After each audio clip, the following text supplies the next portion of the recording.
ایران کے بادشاہ نے اپنے بیٹے کو پڑھانے کے لیے ایک استاد صاحب کا بندوبست کیا. استاد صاحب کو کہا کہ میرے بچے کو دین پڑھائیے، میں چاہتا ہوں کل اس نے عنان حکومت کو سنبھالنا ہے تو یہ دین سے آگاہ ہو جائے، اس کو کچھ سکھائیے، پڑھائیے. بہت نیک بزرگ بڑے درویش عالم پڑھانے لگے، اسباق مکمل ہو گئے، دین کے اسباق قرآن مجید پڑھایا، احادیث طیبہ کا درس دیا، اصول فقہ سے روشناس کرایا. جب بچے نے مکمل تعلیم حاصل کر لی اور آمین ہو گئی، دستار ہو گئی، فارغ ہو گئے، تو پھر ایک دن استاد صاحب نے کہا بیٹے کل تم نے ضرور آنا ہے، کچھ بات کرنی ہے. شہزادہ گیا ملنے استاد صاحب سے. استاد صاحب نے کنڈی لگا لی، ہاتھ میں درہ پکڑ لیا، مار مار کے پورے وجود کو زخمی کر دیا. کوئی غلطی نہیں، کوئی بات نہیں، مارا. اب بچہ آیا آ کے بادشاہ سلامت سے کہا کہ ابا جی سمجھ نہیں آئی، بڑا مارا ہے استاد. تو سیانے تھے نا بادشاہ، یہاں تو قاری صاحب روز کٹہرے میں کھڑے ہوتے ہیں، مولوی صاحب آپ نے میرے بچے کو کیوں مارا ہے؟ آپ 8,000 کے مولوی ہیں، میرا کئی کروڑ کا بچہ ہے، سویرے بدل لیں گے. خبردار آپ نے بچے کو ہاتھ لگایا، اپنی حیثیت میں رہے معاذ. جو قومیں استادوں کو کٹہروں میں کھڑا کرتی ہیں وہ ترقی نہیں کر پاتی. جو استادوں کو کٹہروں میں روز کھڑا کرتے ہیں. کہا ابا جی بڑا مارا ہے، تو والد بڑے سمجھدار تھے، کہنے لگے بیٹا استاد باپ ہوتا ہے، وہ زیادتی نہیں کرتا، کوئی بات ہوگی میں تیرے استاد کو کٹہرے میں نہیں بلاؤں گا. اماں سے بات کی، اماں کہنے لگی بیٹا میں تیرے باپ سے کیسے بات کروں، ڈرا تھا. وقت گزر گیا، 22 سال بیت گئے، 22 سال گزر گئے. بادشاہ کا انتقال ہوا، شہزادہ تخت پہ بیٹھا. پہلا حکم یہ دیا کہ میرے استاد کو بلاؤ. پہلا حکم. استاد جی بوڑھے ہو گئے تھے، چھڑی کے اوپر ٹیک لگا کے آئے اور بھویں سفید ہو کے جھک گئی تھیں. یوں آنکھ کھول کے بڑی مشکل سے دیکھا، کہنے لگے شہزادے حکم ہو. کم میں شہزادہ نہیں، اب میں بادشاہ بن گیا ہوں. استاد جی 22 سال بیت گئے، آپ نے مارا تھا، پر وہ درد چونکہ زیادتی کی تھی، میرا قصور کوئی نہیں تھا، تو نہ میری روح سے درد گیا ہے نہ میرے جسم سے گیا ہے. میں بے اختیار تھا، پوچھ نہیں سکتا تھا، آج با اختیار ہوا ہوں.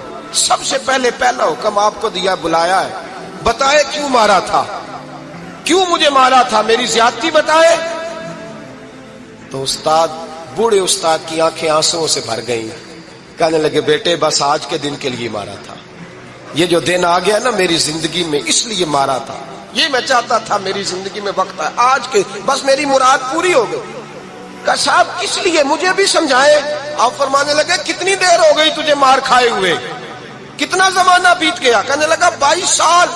فرمایا زخم بھولے تو نہیں، درد ختم تو نہیں ہوئی، تمہیں بات 1 منٹ کے لیے بھی تمہارے حافظے سے محو تو نہیں ہوئی؟ کہ استاد جی روز رات کو یاد آتی، روز خیال آتا تھا.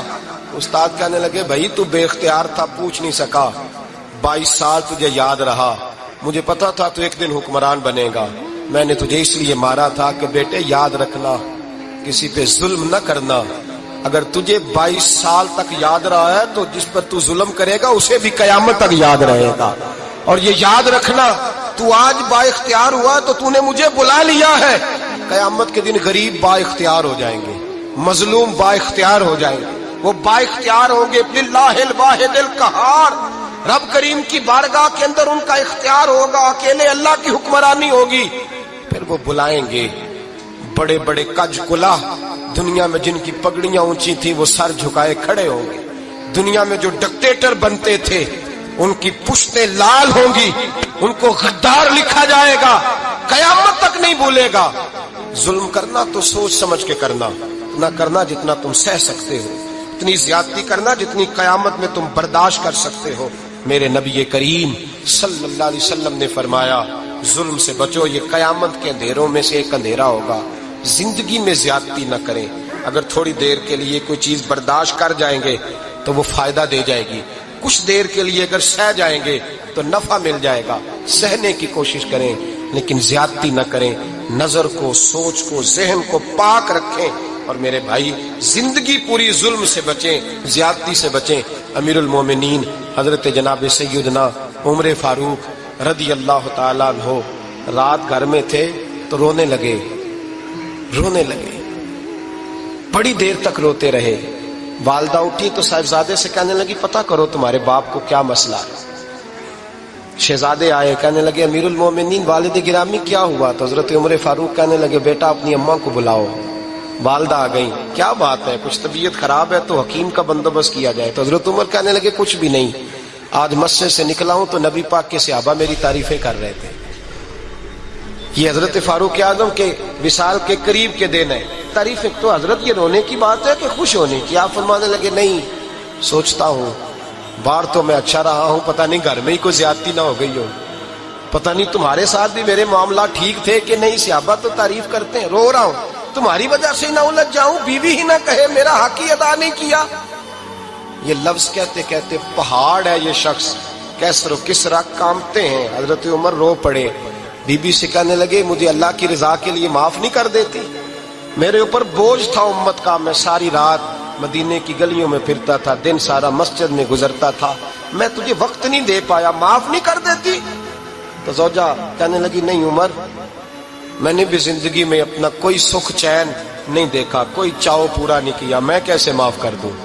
میں نہیں معاف کرتی۔ حضرت عمر زمین پہ بیٹھ گئے، رونے لگے، کہنے لگے چل معاف کر دے۔ کہنے لگی ایک وعدہ کرو، قیامت کے دن رب کریم کی بارگاہ میں میری سفارش کرو گے؟ اللہ کی بارگاہ میں عرض کرو گے کہ اللہ اچھی تھی، مجھے کپڑے دھو کے دیتی تھی، روٹی پکا کے دیتی تھی، میری عزت کی محافظ تھی؟ جناب عمر کہنے لگے تیرے ساتھ وعدہ ہے، رب اپنے فضل سے عمر کو جنت دے گا تو عمر تجھے جنت میں ساتھ لے کر کے جائے گا، تیرے ساتھ وعدہ ہے۔ میرے بھائی جن کے دلوں میں احساس تھا کہ ہم سے کوئی زیادتی نہ ہو جائے کسی جگہ، وہ تو یہاں تک معاملہ کرتے تھے، یہاں تک ان کا خیال رہتا تھا۔ عزیزو، ایک تو نظر میں حیا پیدا کریں، والدین کی بہت بڑی ذمہ داری ہے۔ لاکھوں بچے مرضی کی شادیاں کر رہے ہیں، ہزاروں گھر اجڑ رہے ہیں، یہ وہ والا زہر ہے جو ہر گھر میں تیزی سے پھیلتا چلا جا رہا ہے۔ پہلے ہم کہتے تھے کہ بچہ باہر نہ نکلے، اب کہتے ہیں اللہ کہیں موبائل لے کے تنہا نہ بیٹھ جائے، کہیں تنہا نہ بیٹھ جائے، کیا بنے گا اس کا اگر یہ گندگی اور یہ ایسا نشہ ہے جو اجاڑ کے رکھ دیتا ہے انسان کی توانائیوں کو۔ ایک تو ذہن کو، طبیعت کو پاک رکھیں، دوسرا زیادتی کبھی نہ کریں۔ یہ دو سبق اگر امت کو یاد ہو جائیں تو پھر معاشرہ بڑی تیزی سے اصلاح پذیر ہوگا۔ نہ دیکھو دنیا کیا کہتی ہے، یہ دیکھا کرو رسول اللہ کیا کہتے ہیں۔ نبی پاک چھوڑ دو ساری دنیا کے دھوکے، سارے فیشن، ساری رسومات، ساری تہمات چھوڑ دو۔ نبی پاک کی غلامی عزت ہے، حضور کی غلامی۔ یار بندہ بالکل بے عمل ہونا، بالکل تو میری طرح داڑھی رکھ کے پگڑی باندھ کے بس میں بھی چڑھ جائے تو کئی لوگ سیٹیں خالی کر دیتے ہیں، کہتے ہیں بزرگوں یہاں آ جائیں، حضرت جی یہاں آ جائیں۔ تو پھر عزت کس چیز کی ہوئی؟ سنت مصطفیٰ کی ہوئی نا، پھر عزت نبی پاک کی سنت کی ہوئی نا، وقار کی ہوئی نا۔ ایک صاحب ایک بچے نے داڑھی رکھ لی تو مجھے آ کے کہنے لگے حضرت جی لوگ بڑے بڑے لقب دینے لگے ہیں۔ میں نے کہا کیا؟ کوئی کہتا ہے حضرت صاحب، کوئی کہتا ہے قاری صاحب، کوئی کہتا ہے حافظ صاحب، کوئی کہتا ہے علامہ صاحب۔ تو میں نے کہا تیری موج نہیں بن گئی؟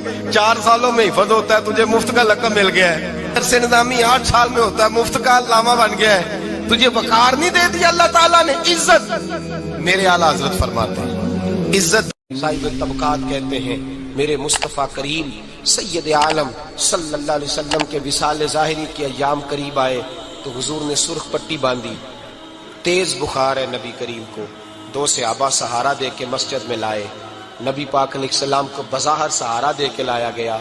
کریم رسول نے لوگوں کو جمع کیا، حضور آج کیا ہونے والا ہے، آج کیا کہا جائے گا، آج کس لیے میٹنگ بلائی ہے؟ نبی کریم کے کل صحابہ جب مسجد میں جمع ہوئے تو کھچا کھچ مسجد بھری ہے۔ وصال ظاہری سے چند یوم پہلے کی بات، نبی پاک نے فرمایا آج تمہیں کوئی جہاد کی ترغیب نہیں دینی، آج کوئی نیا پیغام نہیں دینا، آج تمہیں بتانا ہے کہ رب نے اپنے بندے کو اختیار دیا ہے، چاہے تو دنیا میں رہے، چاہے تو اس کی بارگاہ میں حاضر ہو جائے۔ اس عبد نے بارگاہ ربوبیت کی طرف لوٹنے کا ارادہ کر لیا ہے۔ حضرت صدیق اکبر رونے لگے تو صحابہ نے کہا تمہیں کیا ہوا؟ کہنے لگے سمجھ نہیں رہے، کسی کی بات نہیں کر رہے، نبی پاک تو اپنی بات فرما رہے ہیں، اس نے جانے کا ارادہ کر لیا۔ سنیے میرے بھائی، محبوب پاک نے فرمایا بھائی کسی شخص کو میری طرف سے کوئی تکلیف پہنچی ہو تو بدلہ لے سکتا ہے، بدلہ لے سکتا ہے، کسی کو تکلیف پہنچی ہو۔ صحابہ پھوٹ کے رونے لگے، محبوبہ کرم ہی کرم ہوا ہے،